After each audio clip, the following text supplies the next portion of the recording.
annoncé. Demeurez en moi et je demeurerai en vous. Comme le sarment ne peut de lui-même porter des fruits, s'il ne demeure attaché de cep, ainsi vous ne le pouvez non plus, si vous ne demeurez en moi. Je suis le cep, vous êtes les sarments. Celui qui demeure en moi et en qui je demeure porte beaucoup de fruits, car sans moi vous ne pouvez rien faire. Si quelqu'un ne demeure pas en moi, il est jeté dehors comme le sarment et il sèche. Puis on ramasse les sarments, on les jette au feu et ils brûlent. Amen. La parabole que Jésus avait donnée ici était symbolique, je dirais prophétique, au chandelier. Premier élément du lieu saint dans le tabernacle. Jésus dit ici qu'il est le vrai cep, qui est comme la tige du chandelier. Amen. Oui. Et son père est le vigneron. Il dit tout sarment qui est en moi et qui ne porte pas de fruits, il le tranche, il le retranche. Et tout sarment qui porte des fruits, il les monte afin qu'il porte encore plus de fruits. Amen. Gloire à Jésus-Christ. Il dit, s'ils ne sont pas attachés à lui, nous ne pouvons rien faire. Nous ne pouvons porter de fruits. De même que les branches du chandelier sont attachées à la tige du chandelier pour recevoir l'huile, pour recevoir vraiment la substance qui fait que le chandelier éclaire. C'est de la même manière que nous sommes attachés au Seigneur et nous recevons de lui son onction. Nous recevons de lui sa parole. Nous recevons de lui sa puissance. Alléluia. Gloire à Jésus-Christ. C'est ça. L'ensemble représente, l'ensemble du chandelier représente l'image du Saint-Esprit qui est la présence de Jésus-Christ dans l'Église. Le chandelier était une lampe allumée dans le tabernacle qui éclairait dans le tabernacle. Amen. Et son ensemble représente aussi aujourd'hui prophétiquement la présence du Saint-Esprit dans l'Église de Jésus-Christ aujourd'hui. Dans une assemblée chrétienne, le Saint-Esprit n'y est pas, ce sont les ténèbres qui viennent. C'est le sommet spirituel qui vient. C'est l'assouplissement qui vient. C'est la douleur qui vient. La mort spirituelle vient. Mais une assemblée chrétienne dans laquelle réside le Saint-Esprit, dans laquelle le feu de l'Esprit de Dieu est, c'est le réveil spirituel. C'est la grâce de Dieu. C'est l'amour de Dieu. C'est la bonté de Dieu. C'est la faveur de Dieu. Les prières sont exaucées. La victoire est donnée. Les miracles sont opérés. Et Dieu accorde sa grâce. Alléluia. Amen. Gloire à Jésus-Christ. Le chandelier brille dans tout ce lieu saint. Dans le lieu saint, le chandelier brille. Et même que le Saint-Esprit éclaire dans le corps qui est son Saint-Temple, qui est notre corps, quand il y habite, et éclaire aussi dans l'atmosphère spirituelle d'une assemblée chrétienne. Et même que le Saint-Esprit fait que la gloire de Dieu descend dans une assemblée chrétienne, descend dans la vie de l'homme. C'est de cette même manière que le chandelier éclairait dans le lieu saint, de manière prophétique. Nous recevons aujourd'hui par la gloire du Saint-Esprit qui purifie notre être entier. Amen. Alléluia. Le chandelier est l'image du Saint-Esprit dans l'Église et chaque branche représente les croyants qui par le Saint-Esprit doivent briller continuellement au milieu des hommes. Alléluia. Vous comprenez ce qui est dit? Le chandelier est l'image du Saint-Esprit dans l'Église.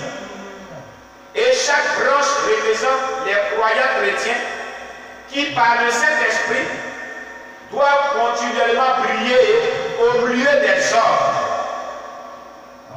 C'est pourquoi ceux qui ont expérimenté le ciel et l'enfer, ils sont morts et puis ressuscités. Lorsque Jésus les prenait dans le ciel et dit, regardez la terre, il dit, regarde la terre, vous avez vu certains témoignages, regardez la terre, vous voyez la terre comme de la boue et tout était noir. Mais il voyait des lumières, des petites lumières, d'autres brillaient fortement, d'autres brillaient un peu, d'autres étaient presque éteints, et puis il voyait. Mais le Seigneur dit, qu'est-ce que tu vois? Je vois des petites lumières qui ne sont pas nombreuses, qui sont un peu parcellées. Et le Seigneur lui disait, mais ce sont des chrétiens. La terre est remplie de ténèbres, et les chrétiens brillent, brillent, brillent. Alléluia. Amen.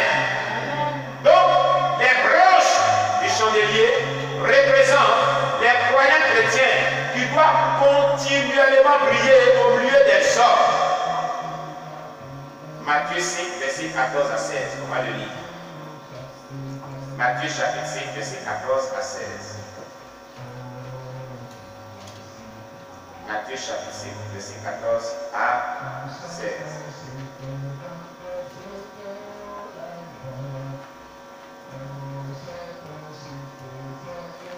Alléluia. Dans Matthieu chapitre 5, verset 14 à 16, il dit, vous êtes la lumière du monde. Une ville située sur une montagne ne peut être cachée. Et on n'allume pas une lampe pour la mettre sous le boisseau. Mais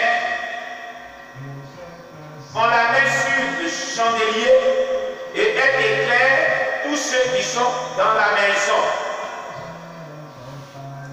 Que votre lumière luise ainsi devant les hommes, afin qu'ils voient vos bonnes œuvres et qu'ils glorifient votre Père qui est dans les cieux. Vous avez vu ce que Jésus disait? C'est ce qui s'est passé dans le tabernacle. Comme nous le disons, le tabernacle donne un message prophétique pour les croyants de notre jour. Les branches du chandelier, effectivement, c'est de cela parlait Jésus-Christ ici. Jésus dit, notre lumière doit luire parmi les hommes, de manière continuelle, afin qu'ils voient nos bonnes œuvres. Le chrétien qui n'accomplit pas des bonnes œuvres, c'est que sa lumière ne brille pas, sa lumière ne brille pas, sa vie n'est pas transformée, il n'est pas brisé, sa vie n'est pas encore libérée, il est encore à l'état païen, il a encore des péchés encore dans sa vie. Donc cette lumière ne peut pas lui, il ne peut pas accomplir des bonnes œuvres. Malheureusement, on trouve des têtes chrétiens dans l'assemblée chrétienne. On les trouve. Mais les chrétiens dont la lumière brille, dont la lumière lubrifie, sont des chrétiens qui posent des bons actes. Que tout le monde voit des bonnes œuvres à l'œuvre. Tout chrétien qui pose des bons actes, qui accomplit de bonnes œuvres, cela symbolise, cela signifie que la lumière brille. C'est donc que Jésus est en train de nous parler ici. Amen. Donc le chandelier, ces branches représentent les chrétiens qui doivent briller continuellement au milieu des hommes, de par les bonnes œuvres, de par les vies de sanctification, de par les engagements dans l'œuvre de Dieu, de par les victoires sur les yeux des ténèbres, de par les vies de prière, de par le réveil qu'ils ont en eux et qu'ils transmettent aussi à d'autres personnes.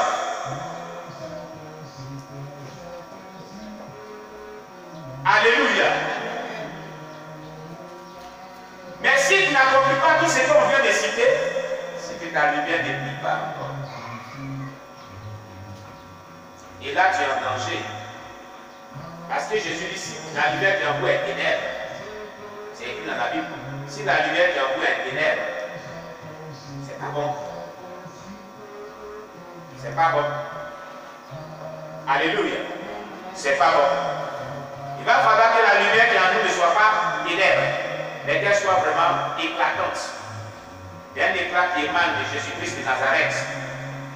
Parce que le diable aussi a sa lumière. Le diable aussi a sa lumière. Il fait juste la photocopie. Mais c'est Jésus-Christ qui a l'original. Amen.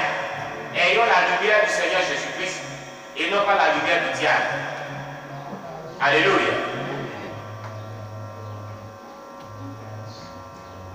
La vie d'une église dépend de la vie spirituelle de ses membres. Retenez cela. La vie d'une assemblée chrétienne ou d'une congrégation chrétienne ou des croyants chrétiens dépend de la vie des membres, de la qualité de vie, de la qualité de vie spirituelle des membres de cette assemblée chrétienne.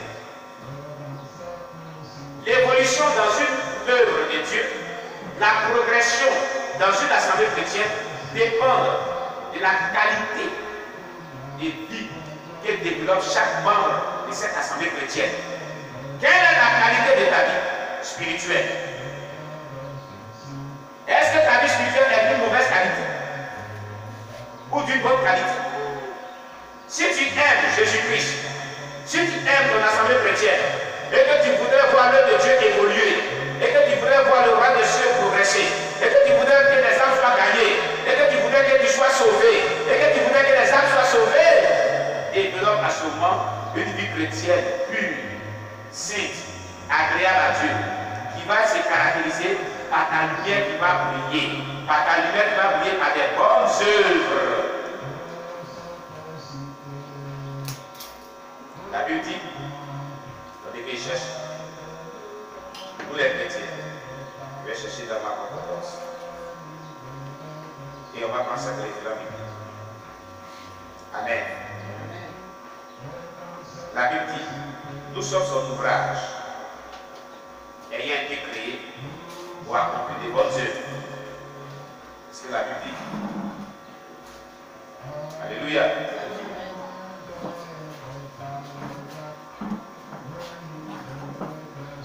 Amen.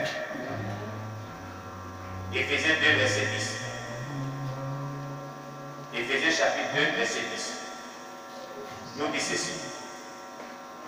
Car nous sommes son ouvrage, ayant été créés en Jésus-Christ pour de bonnes œuvres que Dieu a préparées d'avance afin que nous les pratiquions.